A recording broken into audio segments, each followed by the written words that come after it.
Our story is about a boy who heard the same words from an early age. Dedicate yourself to defending your family's honor. His father always insisted that the boy had no aspirations other than to shadow his older brother. Dad also said you should always stay behind and out of the way. If your brother is in danger, you must cover him with yourself. After another fight, the protagonist fell to his knees from exhaustion. The metal armor of the knights rang out and someone said, "Make way and make way." The boy came closer and asked who dared to make such a spectacle here. The protagonist was breathing heavily with his hands on the ground, several rivulets of fresh blood running down his face. A guy standing nearby hid his sword in its scabbard and loudly began to speak. "A knight who single-handedly holds back the strongest warriors of the continent has come to us." Meanwhile, some of the army had already fallen in defense of their holy land. Some of them were screaming their death cries, drowning in their own blood. The guy confidently approached the protagonist and, stopping at a distance of several meters, introduced himself as Boris. The protagonist looked at the knight angrily and introduced himself as Lord Kian Vert. Then Boris began to speak superiorly, "So you really are his younger brother. I wondered who was making such a mess around here." The answer came to me. Kian, the yard dog, thought he could lead an army, but something went wrong. Hearing such an insult, Lord Kian immediately took his blade out of its sheath and asked, "Who hired you?" Kian's entire body began to emit black matter. The blade filled with mana and glowed. At that moment, the hero continued to speak.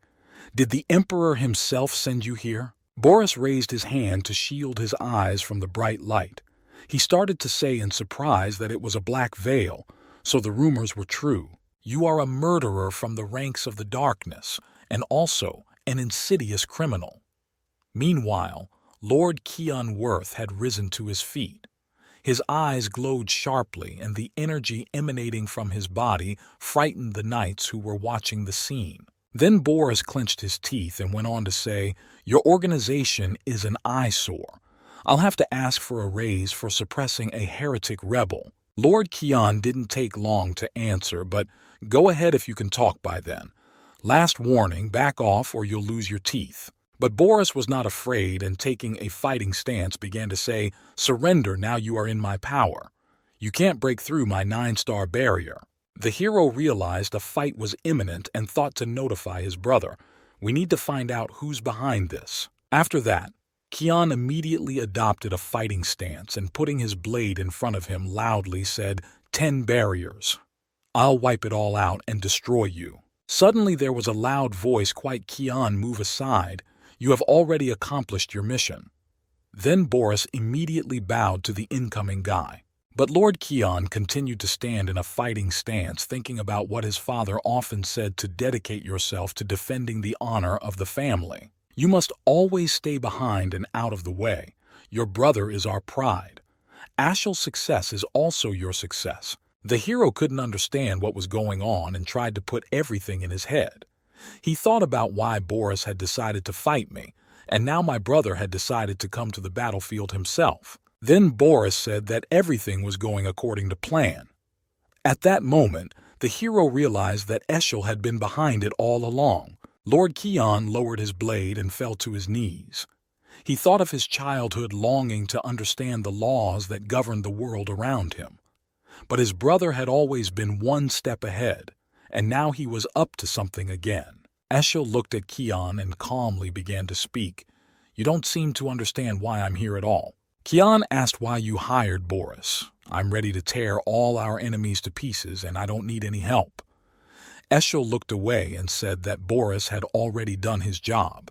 He did his mission 100% and he detained you. Kian looked at his brother with a puzzled look and wondered what it all meant. Eshel began to explain, "You did an excellent job, Kian. For the sake of our family and for the sake of our people. You protected our holy land and me personally.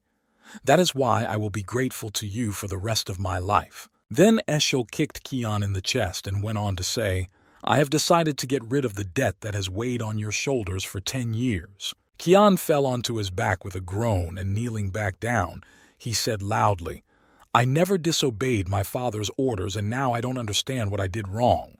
Then Eshel looked angrily at his brother and began to answer, "If you don't understand it yourself, I'll tell you so that it's clear what your problem is. When you became a despicable murderer, you lost your humanity." Then the hero said quietly, "You decided to wipe your feet on me just because someone said something stupid about me." Hearing this, Eshel angrily started shouting, "All these years we have listened to your lies. Your sins are unforgivable." Lord Kian kneeled and thought about how my own brother could call me a despicable murderer. Does he realize how much hard work I've done? The hero's eyes turned red. He looked at his brother with a beastly stare and shouted loudly, "How dare you accuse me of all the sins of the world? Where were you when I was deciding the important affairs of the empire for many years and never interfered in the squabbles over the imperial crown? Also did not allow situations that could lead to conflict and interfighting. Repeatedly suppressed demonic forces. When there was a war to unify the continent, I reclaimed most of the Holy Land. Day in and day out, I defended the territory and authority of the empire." Kian saw that Eshel had turned his back and continued to say, "I had a hand in the success of all your endeavors." Then the hero slammed his fist into the ground and said, "You don't even want to listen to the man who dedicated his life to you in the hope of your own benefit." Kian bent his head and closed his eyes and thought, "This is your payment for your loyalty. So you chose to humiliate me in front of everyone. I spent 20 years plowing you like the last dog." The hero opened his eyes and a bright light burst out. The wave of energy that emanated from his body spread out over several dozen meters. Then Kian felt his body temperature rise sharply, and blood spurted again from the recently received wound. When the hero's face had fully taken on a demonic look, he turned to Eshel, not caring about the consequences. "If you want to kill me, go ahead. But we'll go to the afterlife together." Kian let out a battle cry, and the next wave of black matter made all the watching knights crouch in fear. The knight standing 20 meters away immediately began to say it was impossible. Even after the battle he had so much mana. Is he even human? The continent's greatest hero is shaking in fear of his younger brother, whose life he himself attempted to destroy. Meanwhile, Eshel concentrated his gaze on Kiana while saying that you were actually using demonic power. Kian rushed forward and said, "I'll show you the level of my power," and immediately attacked. But Eshel was ready and put his sword in front of him and repulsed the attack. The second attack came just as sharply, but this time Eshel fended off the flying blade. Then Kian realized that he had to change tactics and retreated, preparing to make only one accurate strike. Meanwhile, Eshel saw that the enemy was much faster. Therefore, it is necessary to strike at a weak point that will interrupt the regeneration. The hero realized that with such a short blade, he needed to shorten the distance as quickly as possible.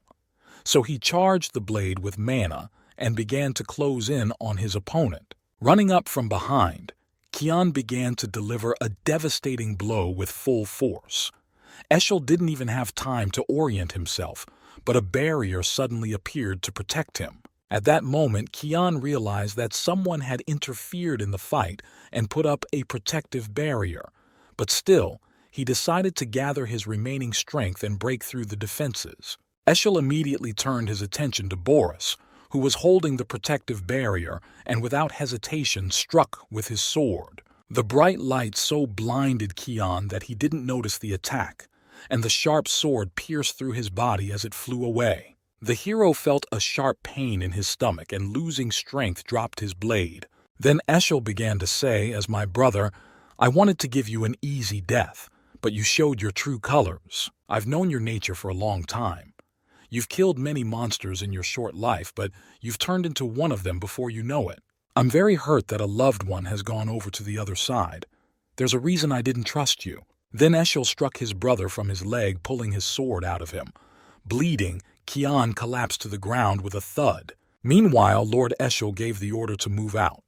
After bowing to his lord, Boris immediately went to gather the knights. The hero lay in a pool of his own blood, unable to believe it had ended so sadly. He started to think how pathetic I was. I guess I'm done living like a fool and dying like one. Kian looked with unseeing eyes at the passing world, realizing he wasn't ready to leave it yet. As he walked away, Eshel sensed the impending danger, and turning his head he noticed some movement. Gathering the rest of his strength, Kian rushed at his brother, intending to take him with him to the other world as he had promised earlier. The hero put the knife to his brother's throat and let out a wild scream, realizing that he couldn't break his promise to his father. Taking advantage of this moment, Eshel struck a devastating blow, taking his brother's life. Suddenly, a sightless darkness appeared in front of the hero's eyes. The pain stopped and there was no fear at all. But a familiar voice seemed to be very close by, repeating young Lord Kian. The guy opened his eyes abruptly and started talking. Finally, I felt the perfect balance. I don't care what happens next anymore. The girl came closer and continued to speak. Lord Kian, wake up. You should be up long ago now. Kian still couldn't understand what was going on and asked Emily what you were doing here. He could feel drops of cold sweat running down his body. The place he was in looked very familiar. After that, the hero looked at the girl and began to say, "We haven't seen each other for 20 years and she doesn't have a wrinkle on her." The girl put her hands on her chest and immediately replied, "Yes. What are you talking about? Lord Kian may not be awake yet." Then Kian began to look at the furniture while saying, "This is my childhood room, and all the furniture is still in the same place." He put his hands on his face and in a trembling voice began to say, "I'm back to my childhood, or is it Lucifer himself playing a joke on me?" Emily put her hands on his waist and started to say, "Lord Kian, get it together, or you're just going to pretend to be sick again." But Kian gave her a look of incomprehension and said he wasn't even going to do that. Then the girl leaned over and spoke in a commanding tone, not even try to miss the duel. But the hero stopped his gaze on the girl's breasts and thought that 20 years ago he had not even noticed her beautiful body. Emily continued to speak. "Lord Kian, you are definitely awake. Why do I feel like you can't hear me at all?" Then Kian began to answer, "I think I'm coming to my senses." "Then tell me what the fight is about." Then Emily replied, "Lord Kian, not to say that you had forgotten about the training match, but even so, I reminded you in time and you still have time to get ready." The hero got out of bed and quickly got ready. 10 minutes later, he was already standing in front of Duke Vert's castle. Kian walked calmly down the street, but the memories were haunting him. There was no doubt in his mind that this was a fortress from the past. Kian then looked around to see if the demons were following him. At that moment, he wondered if his life was passing before his eyes. When Kian and his maid arrived at the central square, it was already crowded. Then he thought, "I remember this day 27 years ago very well.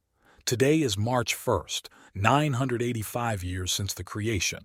This action takes place a year before the enrollment in the academy. At the beginning of each month, the family organized a practice fight between the sons. It was an important event that the Duke attended in person.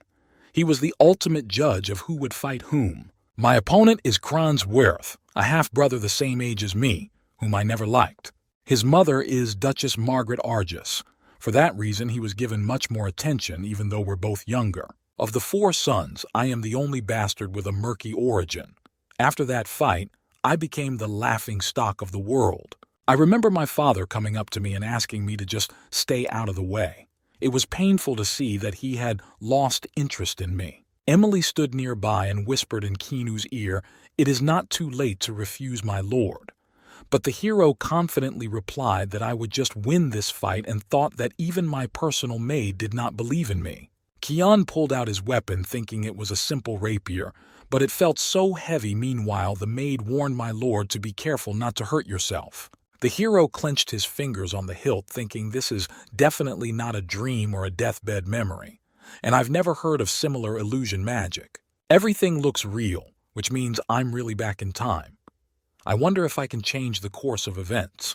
When Kian came to the center of the main square, his rival came closer and said, "What a daredevil. I thought you had chickened out and wouldn't show up." But the hero ignored the provocation and looked at the head referee. He waited for the signal to start the fight. The Duke raised his hand and began to speak. "I hope you know the rules, so without further ado, I order you to proceed to battle." Then, Worth drew his sword from its scabbard and, gaining momentum, shouted loudly, "Don't you dare be distracted." Krantz ran closer and raised his sword over his head to deliver the devastating blow he had been practicing for so long.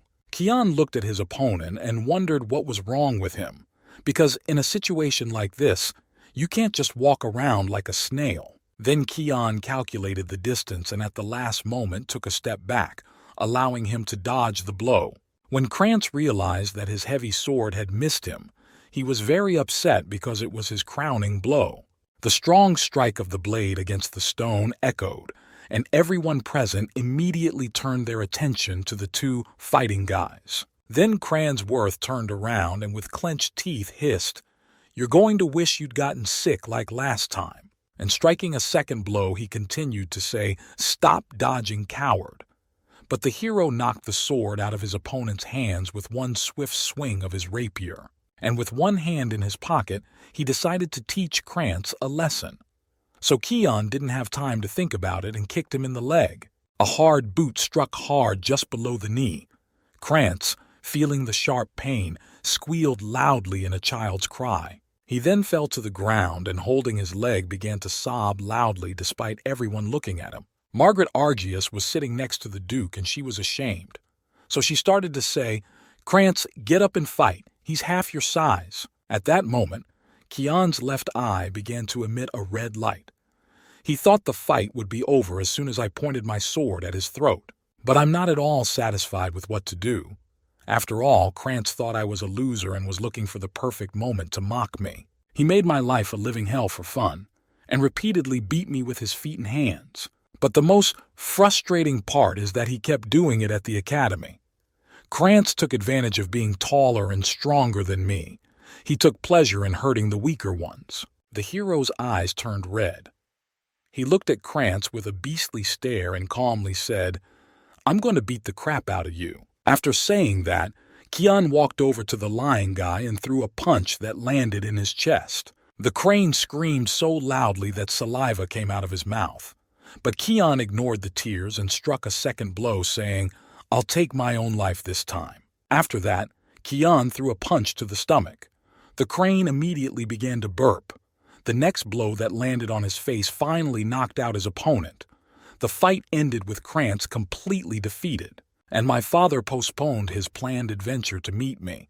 I must have made quite an impression. He sent his personal bodyguard and top knight to accompany Jurkin. As Kian walked through the castle, he saw Krantz's mother heading towards him.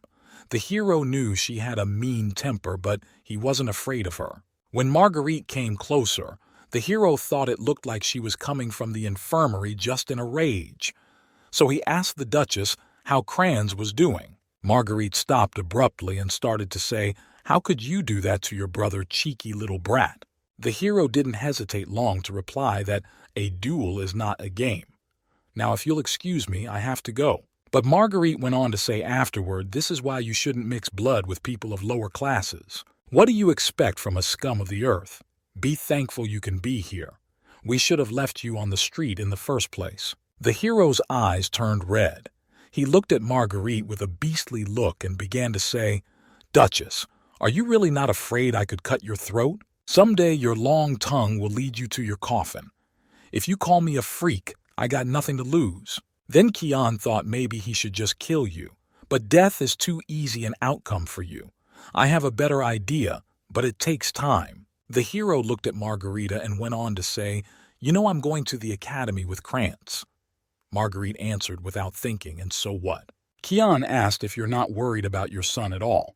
He could be missing a couple of limbs by graduation. Then the Duchess hissed like a snake.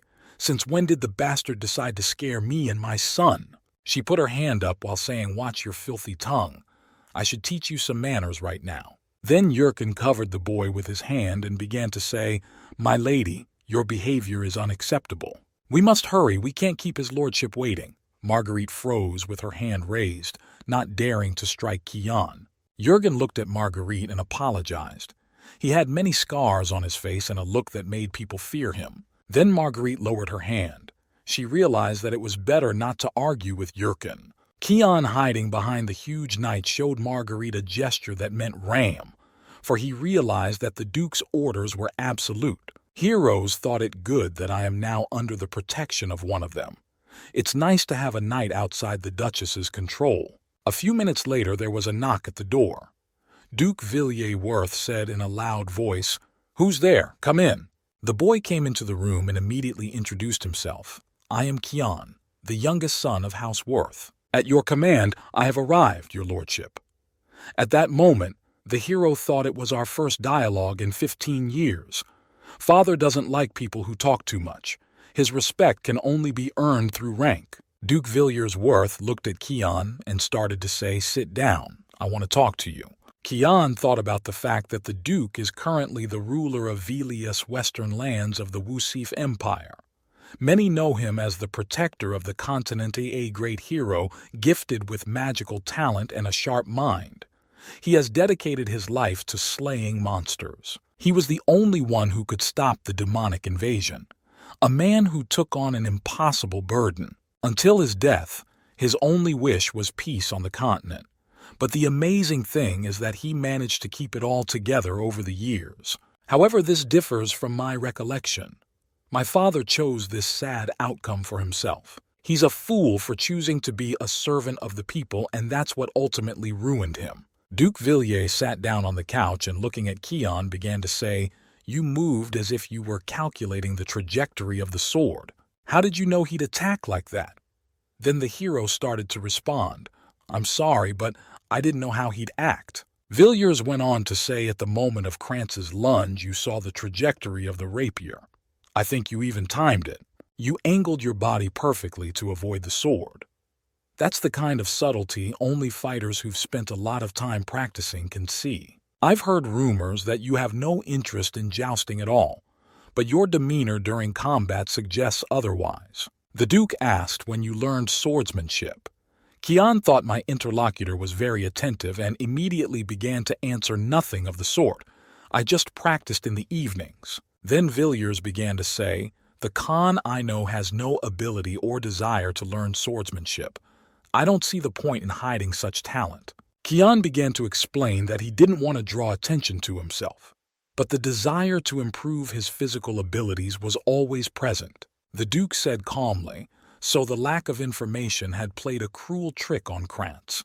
Then Kian held his head and lowered his gaze, for he knew where the conversation was going. Villiers looked at the guy and wondered if you thought you were a little over the top with the outcome. Kian thought, what a provocative question. He wants to probe my character. I need to show confidence.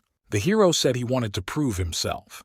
The Duke starts saying, "You're trying to prove yourself by kicking the guy in front of everyone, or are you talking about something else?" Then Kian confidently began to answer that even though we are half-brothers, Krantz and I are rivals.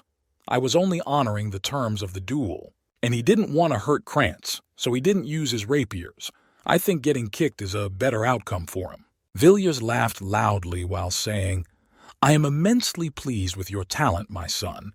You did the right thing in that situation. Only the strongest survive in this world, so I'm sure you'll be of great service to Eschol." The boy looked at his father and thought that everything was repeating itself, and if he had to serve Eschol, nothing would change. Well, what could be done differently? Eschol is the narcissistic egomaniac who killed me. How could he use such a devious plan and finish me off wounded after such a hard fight? But you can see by the look in his father's eyes that he's still obsessed with Eschol and has high hopes for his pure-blood offspring. Kian clenched his fists, thinking about how badly I'd been treated in my past life. I didn't know when the next conversation with my father would be, but I had to do something to influence the course of events. Williams cheerfully began to speak. "Hardly what you'd call a prize, but I want to reward you for winning. Just tell me if you want anything." Kian realized that his father's order was unquestionable, so he could not refuse to serve his brother. He figured since this was the inevitable course of history, "I'll just destroy the scumbag Eschol's plans." The Duke continued to say, "Honestly, today you surprised me, so don't be shy because you, like the rest of the children, have many wishes." Then Kian said he wanted to go to the front lines. Half an hour later, the lad returned to his room and told his maid all about it. Then the girl began to shout, "My lord, but you were supposed to make a wish." But of all earthly goods, you chose punishment. Kian sat up on the bed and opened the top button of his shirt and began to say his father hadn't made a decision yet. Emily couldn't contain her emotions and said, "Is this a joke, or are you completely crazy? Do you know what horrors are happening on the front lines?" The hero smiled and began to reassure the girl, saying, "You know that our region of Velius is part of the western lands of the Vusif Empire, so I don't have to go far." Emily replied without thinking, "But the whole battlefield is swarming with demonic beasts. Even experienced knights are afraid to go there. It's also the only place in the empire called the front line. Many warriors who crossed the river into the valley have gone missing. The most advanced area on the front lines is the Lemel Valley, where the centuries-old war with demons still rages on." Then Kian began to explain to the girl, "You see, my father was adamantly opposed to my exile, but he finally agreed on one condition. In 1 month I should be competent enough to survive in the valley, but I don't know all the conditions of fitness." Kian thought he'd start by building muscle because a weak body is no good. "One thing I'm glad about is that, even after I came back from the other side, the feeling of combat stayed with me. But the rapier seemed so heavy, so I must learn to use the weapon again. There's also some mana in the body. If I train myself, I can put that mana to good use. All right, I'll start practicing right away." The hero, along with his maid, heard approaching footsteps. Suddenly, the wooden door swung open. The girl came into the room and immediately started talking Kian. "So there you are, and I've been looking all over the castle for you." She stopped in the middle of the room and glared menacingly at the boy. It was clear from her clothes that she was a noblewoman. The custom-made corset perfectly emphasized her waist and bust. Kian interrupted the silence by asking Ellis if you were ever taught to knock. Then the girl came over and grabbed Kian by the shirt. The maid wanted to lighten the mood and started to say, "Welcome to Lady Ellis." But the girl started to shake Kian, saying, "You've got your balls over your rollers. You seriously asked your father to go to the front lines?" The boy replied briefly, "Sis, why don't you let me go first?" Then the girl let go, but Kian didn't even try to stay on his feet and fell to the floor. He made a face like he didn't care. This behavior made Ellis even angrier, and she screamed that you believed in yourself after the fight with Krantz. "But I'll temper your fervor. Let's go to the roof." After that, Ellis turned her attention to the maid and began to explain that Kian would be back soon, just that I needed to do some preventative maintenance so he wouldn't get misled. When we got to the roof, Ellis informed us that the duel would begin as soon as we drew our swords. "If you last 3 minutes, I'll let you go to the front." The hero answered reluctantly, "But it's impossible without it because I'm very tired today. It's a nice walk, but it's nighttime outside. I suggest we go to bed and we'll talk about everything tomorrow." But the girl insisted on her own, saying, "Don't embarrass yourself. Leaders should be ready to take the fight even at night. Or do you consider yourself a subordinate? Let me ask you a question. Do you want to lead our kind, or do you want to live your life as a loser who's afraid to take the fight to the enemy?" At that moment, Kian thought that's what she was getting at. "I really don't see the point of going into battle." Ellis grabbed the hilt of her sword without waiting for a response and warned him to defend himself. The hero nudged his rapier, thinking about the fact that he had already fought Krantz today. What a busy day. The girl drew her sword and began to close in. Kian realized that this was no joke, and if he retreated, he would forever remain a coward in his sister's eyes. The sharp blade slicing through the air made the hero concentrate, and he lunged to meet it without hesitation, and repelled the attack with a sharp movement. The metallic sound echoed through the dark streets of the city. Ellis struggled to hold the sword while thinking it was impossible for the child to block such a strong blow. She immediately ran away to a safe distance to see how the enemy was moving and not to make a mistake with another attack. But Kian stood still and thought she didn't care about our age difference. After a few seconds, the girl could still feel the vibration from the blade to the hilt. She wondered how the kid could parry the sword with some thin rapier. He doesn't even make any unnecessary movements. It was probably an accident, and I don't think he saw the fear in my eyes. After thinking about it, Ellis smiled and spoke. "And you've grown up, Kian. time flies fast. Kian looked at the girl from head to toe and started to say, "You know, I've noticed that you've grown too. You've got a nice figure and your hair is so thick and long." At that moment, the girl pulled a dart out of her hair and threw it with aim. The hero noticed something glittering in the air, and thanks to his good reaction, he fought off the flying object. But the girl was already one step ahead, and lightning fast approaching, she began to strike with her sword. At the time, she thought she had combined the perfect attack, but the opponent doesn't make unnecessary movements. Kian realized that he couldn't hold the heavy blade of the sword above him, so he took an incline and the blade began to move away with a squeaking sound. He knew he couldn't hold the heavy blade of the sword above him, so he took an incline and the blade began to move away with a squeaking sound. He then took a step to the side and it allowed him to throw the sword away. Then he went on the attack, and the thin blade of the rapier began to close in on the girl's throat. Ellis began to back away fearfully. Kian thought her ruse hadn't worked and I was complimenting her. He decided to gather his strength and fight back. Still, Ellis managed to block the attack, but the force of the blow was so great that the girl managed to keep her balance. The hero saw a bright burst of light resulting from the collision of the two blades. He stepped back and jumped to the top of the stone wall without hesitation. Kian thought it was close, and if he hadn't twirled his sword, he might well have killed her. Most blackout techniques are designed to kill the victim instantly. With my powers, it's impossible to fight and think about not killing her. If we keep this up, someone's going to die today. How much longer until 3 minutes? She's a serious opponent. That's why I'm not going to take my eyes off her in case she decides to throw something at me again. I've compensated for my lack of muscle with mana in my sword, but I'm at my limit. I think she's up to something, and I wish I knew what she was up to. Alice tilted her head and whispered, "O earth and wind, show strength and become my blade. Help me to victory." At that moment, Kian thought she was trying to scare me. Maybe Ellis really can use 6-star magic. A few seconds later, energy filled the girl. She raised her water blade up and it glowed with a bluish light. Kian was gripped by a chilling fear. He thought Ellis wanted me dead. The only thing I need here is magic. Meanwhile, the girl, like a parrot, began to repeat, "I will not lose, I will definitely not lose."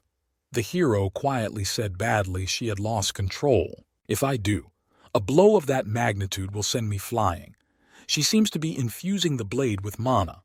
There seems to be no choice. Suddenly, the girl's sword flashed with a blinding flash and for a moment erased the darkness in the entire city. Kian decided it was the perfect moment to end the fight. He swiftly headed towards the girl, thinking that he needed to interrupt the regeneration by any means necessary. Emily gave him a demonic look and began to strike. Kian thought, "But where the hell are you? Please come as soon as possible." It was my first time facing such an opponent, but fear would not make me back down. Suddenly, Yurkin appeared and grabbed the hilt of his sword, deciding to interrupt Ellis's attack. Yurkin caught Kian with one hand and held his sword in the other, perfectly timing the trajectory of Ellis's attack. The water blade glinted with a bluish flash, and the impact sent sparks of purple into the air. A burst of bright energy once again dawned on the night city, and all the stored mana flew out of the cracked blade. Even the stone columns shuddered from the ringing sound. But Jurkin didn't even move.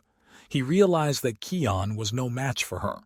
So the knight looked at the girl unhappily and began to say, "Lady Ellis, you don't seem to be in control of yourself at all. You shouldn't go overboard because your opponent is Lord Kian. First of all, you must choose an age-appropriate opponent." Meanwhile, Kian thought it was a good thing my personal bodyguard showed up on time, or I was about to say goodbye to my life. In that moment, Ellis realized that the blow was so hard that the blade twisted on the ice blade. She put her sword back in its scabbard and immediately hugged her brother, saying, "I'm sorry. How could I have forgotten?" Tears sprang from her eyes. The girl went on to say, "I was so disgusted at the thought of you leaving that I lost control of myself." Kian smiled, thinking that this was Alice's way of giving her best in everything she did. Her desire to be the best made her forget everything else. Even the academy harbors the most talented students in swordsmanship, magic, and academics. She was ranked highest. Because of her appropriate appearance, people began to call her the child of God. Some people believe she grew up with a sword in her hand. Ellis was the consummate elite in all subjects. She gave Eshel great competition for the title of the continent's next defender. However, shortly after joining the Order of Light, she met a tragic end. Her death was a shock that I have never been able to recover from. This is why I hate the Order of Light. Kian pressed hard against his older sister and rested his head on her shoulder. At that moment, the hero thought, I missed Alice very much, and this time I will protect you. By this time, Alice had stopped crying and calmed down a bit and started to say, Kian, believe me, I am truly sorry for losing control of myself. Turning her head, the girl continued to speak. Ser Yurkin, didn't you say you were your father's personal knight? He has gone on adventures. Then what are you doing here? Then Yurkin began to answer, I was carrying out his lordship's orders to protect Lord Kai and my lady. The order was secret, so I couldn't tell you before. Meanwhile, Kian reasoned I had noticed the surveillance shortly after meeting my father. It was hard to pretend I didn't see him. But why would my father secretly entrust Yurkin with my defense? I'd have to find out everything in detail. But it doesn't matter now that my sister is hugging me and my father is finally interested in me. I've never had this feeling before. Maybe I am loved after all, Emily said softly in the cold wind outside, and you were wearing a thin shirt. I'm sorry I dragged you outside. After all, you're still a child and should be in a warm bed by now. The next day, Ellis returned to the academy. She stopped by to see her father before graduation. Kian decided to spend the next 2 weeks practicing. He did push-ups every day, but his strength ran out very quickly. After another workout, an exhausted Kian collapsed to the floor thinking that 10 push-ups was the limit, and 2 weeks had been a disappointment. In a previous life, I had a great physique. I wish I could get it back. I need a new plan. He heard footsteps approaching and turned his head to see his maid. Emily said she'd brought a parcel from Lady Ellis. Then the guy happily started to say thanks to him I can solve the problem. Emily covered her nose with one hand and held a vial in her other hand. She wondered what it was and why it smelled so bad. To ease the awkwardness after the sweet duel, Kian asked Ellis for the blood of a hellhound, and now he's gotten this rare resource from the Lemel Valley. But it looks like it's also available on the black market. The guy started pouring the blood into the plate, knowing that the blood of demonic beasts has a terrible odor and it also causes burning in the mouth. A lot of people think it's poison. However, the use of such permanently increases physical and magical powers. For most people, this is a bajillion. But in a past life, he had seen with his own eyes how a story turned into a life. Emily stepped back a few feet and, covering her nose, asked my lord if you were going to drink it. Kian replied shortly, not to worry, but I have to drink it. He began to drink the contents, thinking that I was the only person who could survive your cooking. I remember her first courses very well. Mushroom soup, after a spoonful of which I could hardly get my pulse back. Compared to this, the blood of hounds is delicious. The hero drank every last drop of blood and, putting the plate on the table, began to say, the smell is horrible, but I imagined it was a cocktail. The flavor doesn't really cause any disgust. Emily squeezed her eyes shut and said, I'm afraid I'm going to be sick. Kian wiped the blood off his beard and, feeling a sudden surge of strength, began to shout, This tastes better than some of your dishes. The maid immediately excused herself. I'm sorry, my lord, but cooking is my weakness. I'll ask the head chef to teach me how to cook, but don't drink any more of this nasty stuff. Kian said he was going for a walk because he wanted to see how well the hellhound's blood worked. The boy walked along an ancient road paved with hexagonal spreading slabs, the cracks in the slabs and the joints between them overgrown with heather and prickly thorns. The road climbed up to a dense forest, and Kian stopped to look down on his hometown. As the boy got farther away, he thought that he hadn't come here for a long time and had waited 2 weeks for the opportunity. It's good that Yurkin left to report to his father. I used to come here whenever I wanted to be alone. But one day Eshel received a revelation from Lumendel, the god of light. In the revelation, he learned that somewhere in the forest wilderness of Velius, an ancient sanctuary was hidden. Even though we didn't believe in it, we somehow managed to find a place of mana concentration. Naturally, there was no insight in this life. Kian sat down and touched the ground with his palm, trying to figure out where the place was. Suddenly, red smoke began to envelop the hero's hand.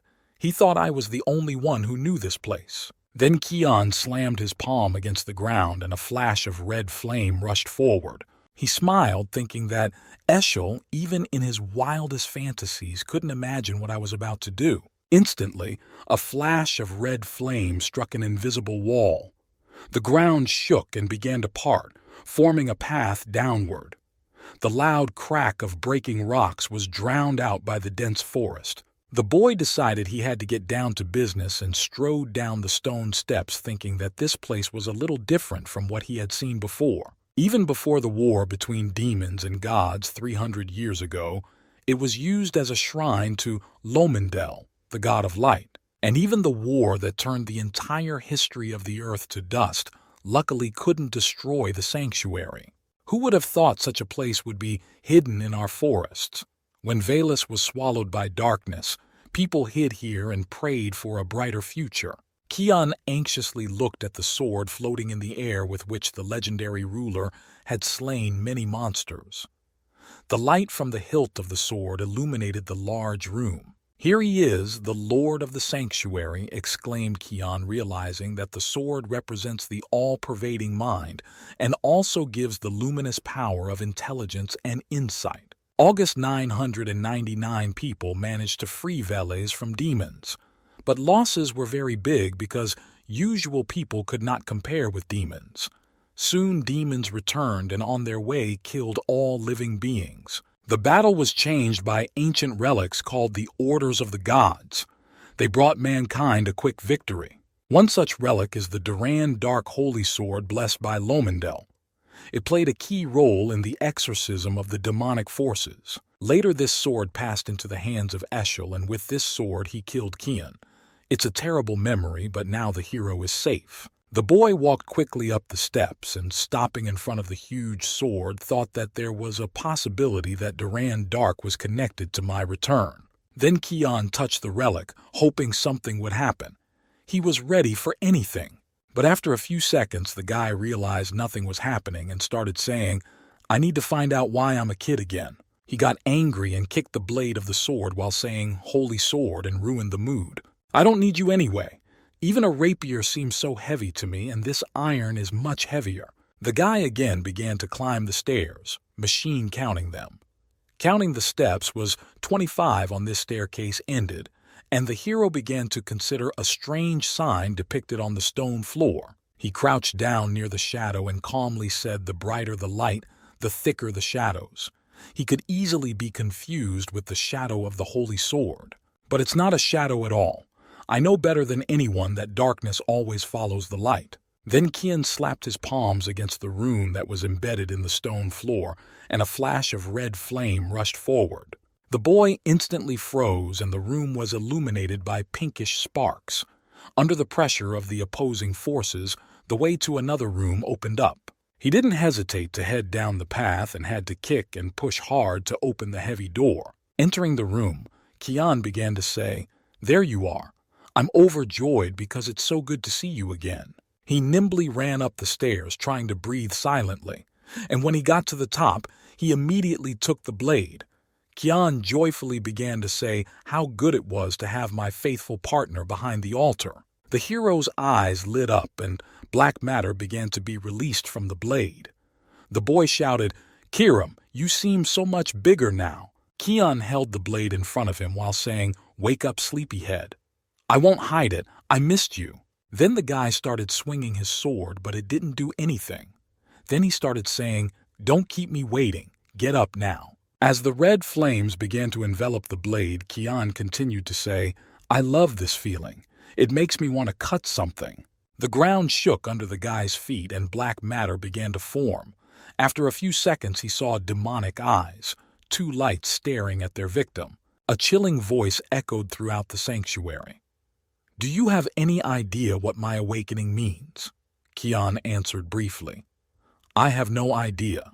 But since I woke him up, I should use it." The black cloud continued to grow and angrily said, "You fool who awakened the magic sword." Then Kian began to speak. Perhaps I should be shaking with fear and begging for mercy. "I'm sorry, I can't think of the right words." The demon bared his sharp teeth, saying it was too late to regret what he'd done. "Your body belongs to me now." Black matter swirled in the air, suddenly spiraling in spiraling circles, and the demon began to approach the boy, baring its sharp teeth. The hero sharply put his hand out in front of him and caught the demon by the neck while saying, "Make no mistake, you belong to me. You weren't so reckless before." At that moment, the hand on his neck clenched tighter, and the demon, taking on human form, began to say what was going on and where such power came from. "I'm shapeless, how can you touch me?" A red light shone in Kian's eyes, and he repeated, "You're mine now." The demon, preparing its claws to attack, began to say that you woke me up for nothing, and you will never be able to handle me. And striking with his thin hand, the demon went on to say the child who had accidentally entered the sanctuary would die today. Kian saw the threat coming and began to dodge it. At that moment, the hero's grip loosened a little, and the demon took advantage of it and broke free. He jumped backwards, screaming at me as he did so, "How dare you strangle me?" The light from the open door illuminated the girl's slender body. She was furious and began to ask who you were, and "I think I know your behavior." Kian smiled as he looked at the dazzlingly beautiful yet intimidatingly formidable girl. "Why are you emanating Air's aura?" she asked. Then Kian answered, "That's right. I am Air's successor, and I came here for you. Magical sword Kiram, you must bow to your new master." The girl was deep in thought. After a few seconds, she clenched her teeth and began to reply, "Don't get cocky, brat. I refuse to obey." After these words, she ran up and began to strike with her sharp claws. But Kian skillfully dodged every attack. He thought it was pointless to continue the conversation. "Her goal is to take over my body." Then the hero, putting his blade in front of him, started to retreat while saying, "You leave me no choice. Let's keep it simple." The girl accelerated and put her claws out in front of her. She was ready for another attack, but suddenly she stumbled and fell. Kian started to say for the last time, "Submit voluntarily before I have to force you." The girl, trying to get to her feet, screamed panic-stricken, "How did you know that spell? But I've already beaten you." Then Kian quietly whispered a sword control, and the girl, kneeling on her knees, hit her head on the ground. Immediately after, she gathered all her strength and tried to stand up. But Kian repeated the sword control time after time. As he watched the girl's head pierce the hole in the floor, he began to ask, "Now you realize that my power is beyond your strength. You've bowed low enough for me to obey." The girl's legs swung around and her upper body hit the floor. She was in no condition to do anything and reluctantly replied, "Okay, I'll admit you, backstabber." Then Kian took the girl's hand and helped her stand up. He looked at the open door and said that he had gotten everything he came for. The girl immediately turned into a shapeless creature and assumed her original position. Then the guy went on to say that now it was time to go back. Kiram began to reply that she'd forgotten the last time she'd seen daylight. "Master, you're going to take me away from the shrine." A small cloud flew out of the blade on which appeared eyes and a sinister smile, and then continued to speak. "I must have slept a long time because in my time people did not wear such clothes." Kian left the room and headed down the stairs. Kiram followed him while saying, "Why do I feel so nervous? Master, what's your name?" Kiram replied that it was the first time he had heard such a name and asked if Dare had really chosen you. Kiram replied that it was the first time she had heard that name and asked if Dare had really chosen you. Kian said that in a previous life. Then Kiram grudgingly said in a past life, "What nonsense," to which the guy replied, "It's my second life." Kiram wondered who this child was. His eyes speak of the deepest memory and experience of the most ancient sages. Or maybe he just didn't wake up, that's why his eyes are like that. The guy stopped next to the sword and began to speak, Master Duran Darka wouldn't show his face for at least 20 years. Then Kiram asked how she could be so sure, because Lomendel is long gone and anyone can take the sword, and you probably want to take the sword, but it's heavier than you are. Suddenly, Kian struck a sharp blow and the blade of the blade sliced off the top of Duran Dark's hilt. The light of the cut rune became dimmer. With his free hand, he deftly caught the top, saying, "I don't need that iron. I have enough of you, Kiram." At that moment, the sword crashed to the floor. The sheer weight of the blade sliced through the stone, and Duran Dark stood in the darkness, losing his light. Kiram asked in surprise what you plan to do with it. Kian looked at the rune as if it were a gemstone with a moment of eternal magical life inside it. After a moment, he began to say, "I just have a good feeling about this." With the first glint of sunlight over the city, the main gate opened and the carriage drove out onto the sandy road. The coachman sitting in the front steered the exercise horses. Then he loosened the reins and the horses galloped away. When the coachman pulled on the reins, the carriage springs creaked loudly and a pair of horses raising dust with their hooves began to slow down. Kian realized that he had arrived, and as he stepped out of the carriage, he thought that the day had come. The steel armor on his chest and back was secured with leather straps. The guy walked up to the people who were already waiting and bowed and said, "Kian Worth arrived on your orders." Duke Villiers began to speak and asked one last time, "You're still eager to go to the front lines because it's not too late to give up?" Kian briefly replied, "Yes, Father. I'm already on the front lines with my heart. I've decided to work hard to earn the respect." Then the Duke looked at his knight Yurkin and ordered him to let him out. The knight put his hand on his chest and said, "Yes, your lordship." Then he pulled a scroll out of his pocket and began to mutter something to himself. Kian saw the magic scroll and realized that the knight was planning to summon someone. Yurkin unrolled the scroll and took his palm over the paper with the mysterious cipher while reading aloud from it the incantation. The enchanted parchment caught fire and created a fireball. At a distance of 10 meters, a similar ball of fire appeared on the ground and a beast began to emerge from it. The beast that came out of the fireball looked at me with a merciless gaze and immediately headed for its victim. Kian thought it meant that I was going to have to fight a hellhound. He drew his rapier from its sheath and stepped out to meet the low-ranking demon from the Lemel Valley. The guy thought they really went all out for this test. The knights would surely intervene if anything went wrong.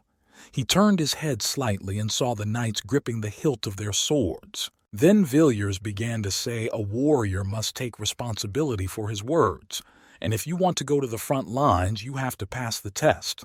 Yurkin looked at him and began to speak, giving his father the information he needed to make a decision. His left hand clutched the scabbard in which the sword sat, but his right hand did not grasp the hilt because Yurkin hoped Kian would win the battle. The next scene takes place in Villiers Virth's castle. Yurkin hears a voice saying, "You want to fight me," and thinks he's talking to me.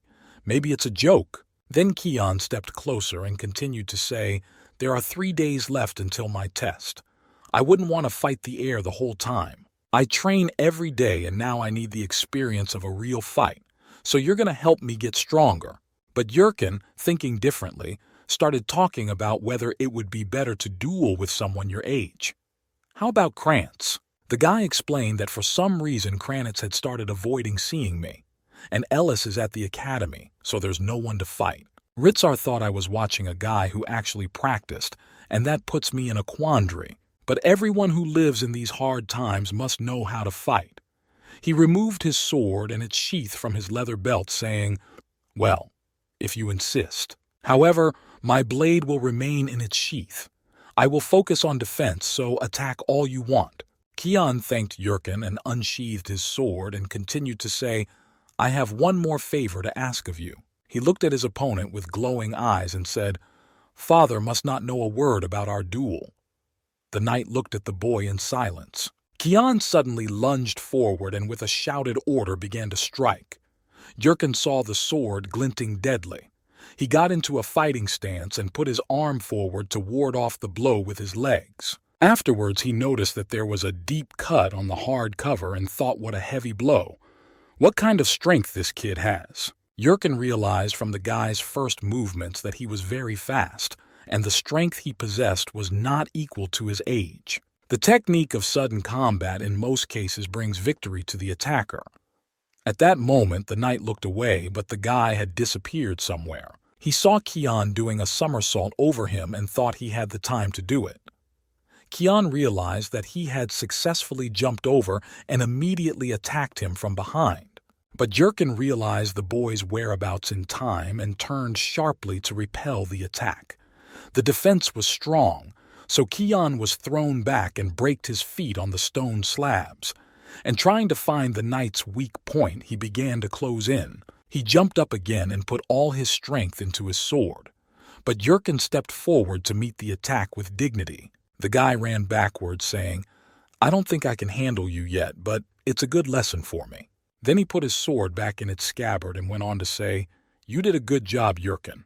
Thank you for your help." The knight, continuing to stand in a defensive stance, began to say, "Excellent work, my lord," and thought when our frail Lord Kian had managed to gain such strength. He wielded his sword in such a way that you can't help but wonder when he became such a talented swordsman. Even for me, such an experienced warrior, this boy is dangerous. After our battle, I can say with certainty that Hellhound can't handle the guy. The Hellhound emerged from the sorcerer's morass and slowly approached its victim. Kian stood in the glow of light. The sun peeked out from behind the eastern ridge and gilded the sting of his sword. He froze and stared at the Hellhound in silence. The ominous beast ripped the ground with its claws and rushed forward. All the warriors in the vicinity watched what was happening. The hero, raising his blade, realized that the beast was attacking and jumped back before the impact itself. He figured he was still too weak for a head-on collision with the demon. We need to finish the fight as quickly as possible. The Hellhound saw that the boy had escaped the attack and slowed down. The fire blazing from its backbone terrified everyone around it. Then Kian thought, "I'll finish you off with one punch." And quickly approaching the demon, he struck one precise blow. The glittering sword sliced into the Hellhound's neck. The hero swept over the wheezing beast and with terrible force threw a sword that nailed the beast's head to the ground with a whistling sound. Villiers whispered quietly the fight was hot and fierce but short, but he still managed to win. The blood from the deep wound in his neck was pouring onto the ground, and the fire on the Hellhound's spine was beginning to die down. Kian, standing nearby, thought it was a pity the blood would have been enough for a couple of vials. Maybe carry a glass with him. He drew his sword from the beast's head, thinking it was better not to spoil public opinion. At that moment, Duke Villiers began to clap his hands while speaking magnificently. "You performed admirably in the test. We gave you a formidable opponent, but you resisted with ease. Now, it's time for us to withdraw." Kian put his hand on the steel armor that covered his chest and thanked his father. Suddenly, a faint smoke appeared behind the guy's back and a voice was heard, "Master, why you disappoint me so much?" Eyes appeared on the little cloud and it grudgingly began to say, "Do you need me for cooking or something?" Kian didn't turn his head and said, "Why would you think such a thing?" Then she angrily went on to say, "Why didn't you take advantage of me since I need fresh blood? I could use a sip." Then she saw the body of the slain demon and flicked her tongue out to follow the scent of fresh blood. Kian looked at his subordinate's shapeless miniaturization and began to reassure her, "Wait a little longer. Don't worry, soon I will wash you in rivers of blood." He drew out his blade and began to speak, "This legendary sword will soon kill many demons." Kiram started screaming furiously, "At your promises, I won't get fed up. Why did you wake me up so early? I haven't eaten anything in years and you've decided to starve me." Suddenly, one of the knights started ringing the bell. The other shouted loudly from the northwest the ogres were advancing. Duke Villiers immediately gave orders to get rid of them quickly. Kill every last one of them as quickly as possible. The knights immediately began to prepare to meet the ogres. The Duke ordered the shackles of purification to be prepared. The warriors raised their swords and glimmers of light shot from the blades. With each passing second, the deep thunder from the demon army rumbled louder and louder. The knight spoke in an incomprehensible language. and as a result of the magic, a brightly glowing cross appeared above the ogres. The warriors looked back anxiously behind the crevice. The black figures of ogres, several dozen of them, crowded in the glow of the fire. They ran, swinging huge axes. A huge ogre with a long club in his hand approached the men, but the fetters coming out of the ground immediately bound the demon, and he tried to break free with a loud roar. At that moment, Herzog Villiers jumped on his horse and gave the order to defeat the demonic army that inspires terror in all living things. One of the knights immediately went to the bound ogre and high jumped to slit its belly. Intestines spilled out of the slit demonic belly. The second knight saw shackles coming out of the ground binding the feet and hands of the ogres walking behind him. He ran towards me without fear, shouting, "First I will cut off your feet that set foot on our holy ground, and then I will cut you to pieces." As soon as the knight ran to the flat giant foot, he immediately chopped with his sword just above the bone, and turning sharply with all his might stabbed his sword into the hard foot. A piercing howl deafened everyone, and black blood spurted onto the ground. The ground shook with the thunder of the ogre's heavy body.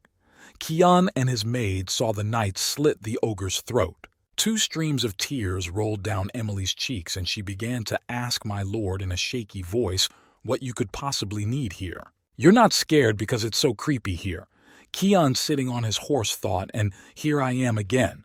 I almost missed this place." Duke Villiers, who was not far away, looked at his son and began to say, "This is the first time you've seen demons dozens of times taller than humans. How does it feel?" Kian replied that he was a little worried. Then the Duke went on to say, "As you see, life here can be lost at any moment. Never let your guard down." The boy smilingly thanked his father for the tip and thought about the fact that it was just one of many days at the front. Usually there are 3 or 4 battles in a day. Each battle is conducted according to strict protocol. Meanwhile, the commander-in-chief has given the order to fire fireballs from catapults. Here, each supreme knight carries his key roll, thus driving the demonic creatures away from the front line. At that moment, fireballs rained down on the battlefield. The fight lasted for at least half an hour, and all the demons were successfully exterminated. Only a few hellhounds managed to escape. Kian was assigned to the tent farthest from the front of the line. The boy put his things on the bed and looked out of the tent as he approached the exit. He looked around and thought that there were so many guards around that I wouldn't know where to get a victim for the Kirams. We'll have to wait until nightfall. Kian saw that Emily had crawled under the blanket and was shaking with fear. Then he began to say, "Emily, we are in the farthest tent. Don't be afraid because all the monsters have been killed and we are safe now." Emily frowned darkly and began to answer, "Didn't you hear His Highness? He said that you could die here at any moment. We're on the front lines. I know there are other monsters here that are much more dangerous." Then Kian started talking in a commanding tone, saying, "Maybe I should send you home."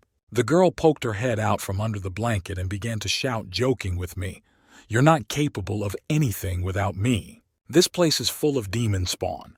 If I run off with my tail between my legs, who's going to take care of you?" After these words, Emily got out from under the blanket and headed for the exit and continued to say, "It was time for dinner, my lord."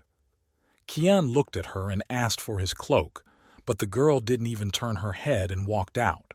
Then Kian thought maybe he should really send her home. Who treats their master like that? He took his cloak and left the tent with a disgruntled look on his face. After dinner, when Emily was asleep, Kian worked hard for several hours.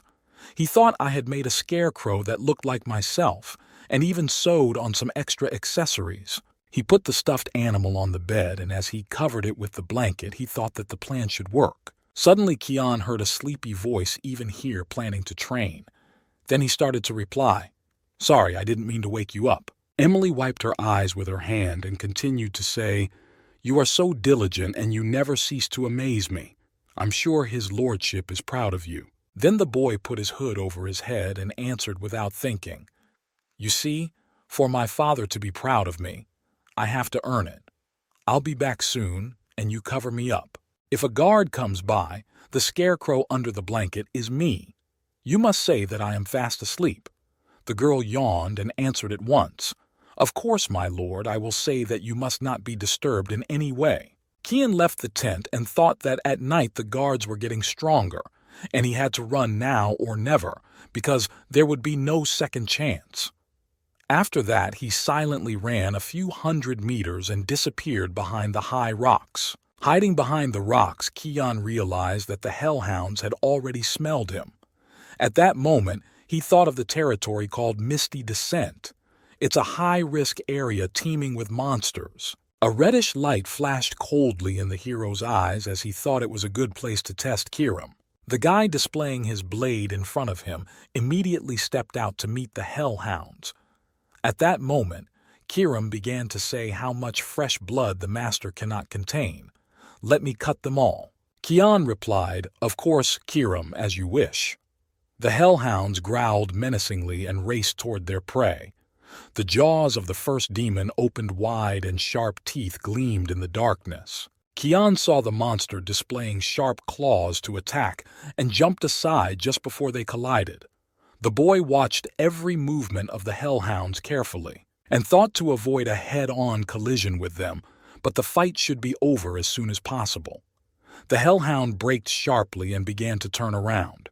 At that moment, Kian realized that the demons had surrounded him. The fire blazing from their ridges illuminated the hero more and more brightly, but he did not hesitate, and glittering with his favorite sword began to attack while saying the misty blade of the cloudy storm. The slashed demons fell dead to the ground one by one. The glimmers of fire on their backs began to fade. Then the boy walked over to the dead beast and drove a metal tube into its neck. Blood spurted from the tube, and he filled a wooden cup to the brim.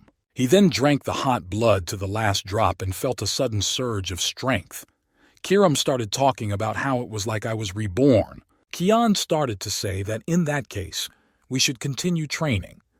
Kiram replied, "But it would take us forever to build up our strength fighting mongrels." Kiram cheerfully replied how exciting but the monsters here are over the top. Or are you afraid of these disgusting creatures?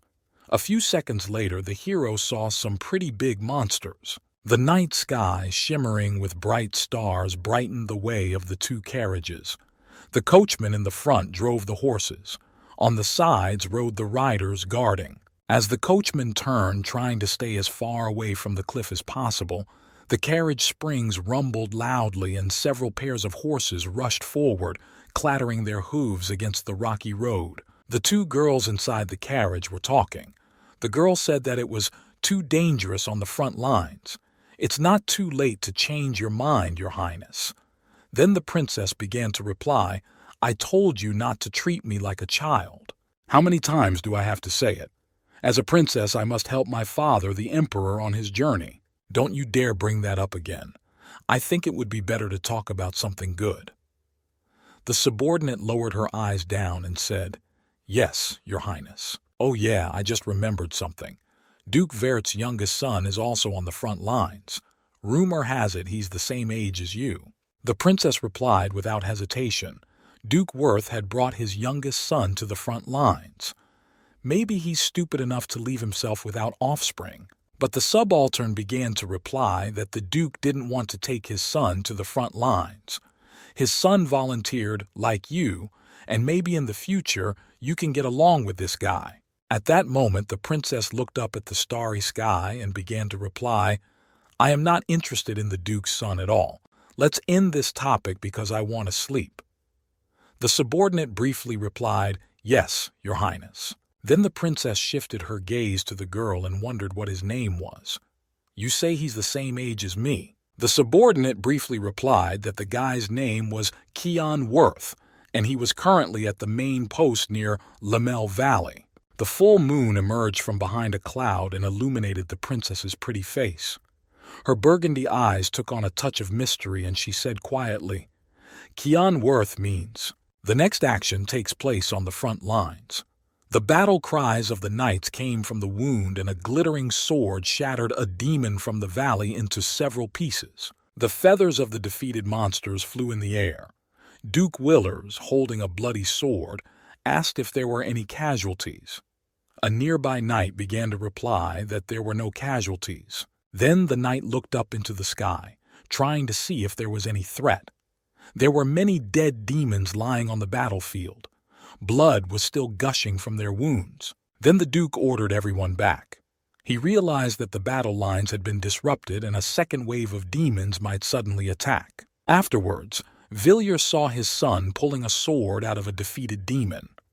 The boy knew he could die, but the determination and hardness in his eyes spoke of his desire to fight to the end until victory was won. The Duke approached me and began to speak. "I see that the gruesome nature of what is happening does not frighten you. It's a good thing you adapted quickly to life on the front lines." Kian bowed his head and said, "I still have a lot to learn, Father." To which the Duke replied like that, "And I thought you'd be gone for a long time. But you're doing great, son. I'm proud of you. Remember, every demon you kill brings us closer to victory." At that moment, Keanu felt very warm because he had never heard his father treated like that in his previous life. After that, Villiers Worth turned around and walked away and continued to say, "We have a lot to talk about. Come see me tomorrow morning." Kian thought it was the first time I'd ever seen him so kind. My father's praise is the best reward for me. The action takes place the next night. A huge demon with fiery glimmers of fire crept slowly up to a high cliff. Then he stood still for a moment, and tracking his prey, suddenly attacked. Kian realized in time and bounced on his side. Kian took advantage of the moment and slashed him with lightning speed. As he ran away to a safe distance, he shouted, "It's a killer worm." The hero felt the ground shake from the damage and shouted loudly, "Go back to your hole, I'm not backing down." Meanwhile, the giant worm with no eyes was tracking its prey by vibrations. Kiram began to speak. "Mister, you seem to be having difficulties. Why don't you leave him to me? I swear I have no ill intentions, I just want to help." To which Kian replied, "You want to take control. You think I don't know what you're up to." Then Kiram began to explain that the demon regenerates too quickly and that your blows can't hurt him. Kian looked menacingly at the killer worm and wondered what it had forgotten on the outskirts of the valley. Kiram is right. I'll never win at this rate. Now I have to figure out how to kill the demon as quickly as possible. It's been a month since I arrived at the front. Even though I drank the blood of many demonic beasts, it's still not enough. Then the boy whispered softly, "You'll have to play along." The worm opened its serrated mouth and stuck out its tongue, which also bore sharp fangs to attack its prey. Kian looked at the approaching threat and said quietly, "I guess there's no choice." Black matter enveloped the hero's hands and blade. He lunged towards it and began to slash at the worm. The magic sword shone and the blade left deep wounds time after time. At the same time, the guy shouted the 9th incarnation of the demonic sword, Dense Fog. A terrible roar echoed even in the darkest corners of the valley. The giant worm stuck out its barbed tongue and wriggled in pain. The blood spurted from the deep wounds and poured out in rivers. The hero's eyes turned red, and at that moment black matter enveloped his entire body. He looked at it with a beastly gaze and made a second jump, preparing to strike the next blow. The battle system changed. The guy who was not in control of himself used the mist blade technique of passing petals. The chopped worm fell to the ground, but the giant tail was ready to strike. Then Kian, fully demonic in appearance, shouted, "You shouldn't have come here," and waving his blade, finished what he'd started. The fall of the giant worm made the earth shake in a radius of several kilometers. Half an hour later, the knights arrived on the scene. Yurkin, holding a torch in his hand, began to say that the amount of mana seemed impressive and that the demon had done its best. "If there's a demon involved, we can't just close our eyes." Duke Villiers looked at the slain hellhounds and gave orders to burn the corpses and survey the area. Then he scrutinized the cuts that had been inflicted during the fight and thought familiar sword marks. Maybe it's just déjà vu. Then Yurkin began to say, "Your lordship can come over here, I think you should see this." Villiers walked over to his bodyguard. The gruesome nature of what had happened made him feel a chill run through his body. The bloody remains of the giant demon lay on the ground. Duke made a puzzled look on his face and started to say, "This is a killer worm. Who could deal with such a behemoth? Could this be the same organization? We haven't found any human bodies, so it's going to be hard to determine who has that kind of power." Meanwhile, the hero thought that this technique gives Kiram control over my body, allowing her to use her true power. Embodying a demonic sword allows you to use tremendous power. However, if I let my guard down, she can take me over in a heartbeat. Kian opened his eyes abruptly as he lay in his bed, realizing that it was crazy to use Kiram to kill a single monster. Lucky I drank demon blood. If this had happened a month ago, my body wouldn't have been able to take the strain.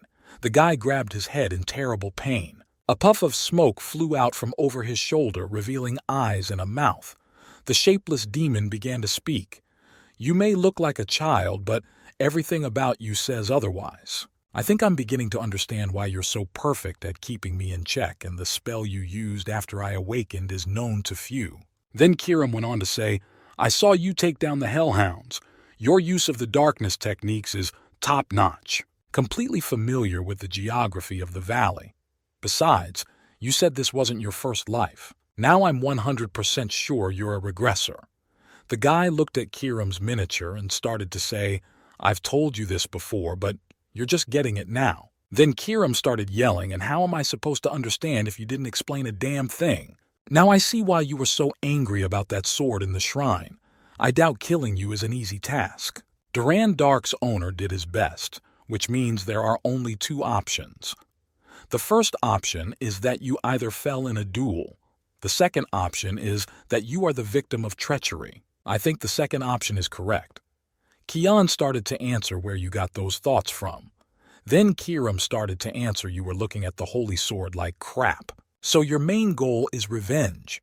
You can continue to stare silently and keep your thoughts in your head, but I already know. If I see you hesitate, I'll devour you immediately. Your body looks delicious. I'm just waiting for you to make a mistake. Then the guy recited a short spell and clenched his fist. The cup on the table moved. When Kian swung his fist, the cup flew up and hit Kiran, flying around the room. The cup was so strong that it knocked out the miniature demon. The boy narrowed his eyes and quietly began to speak. "You haven't changed at all. I was afraid of your threats in my past life, but I'm not afraid of them now because I know what I'm dealing with.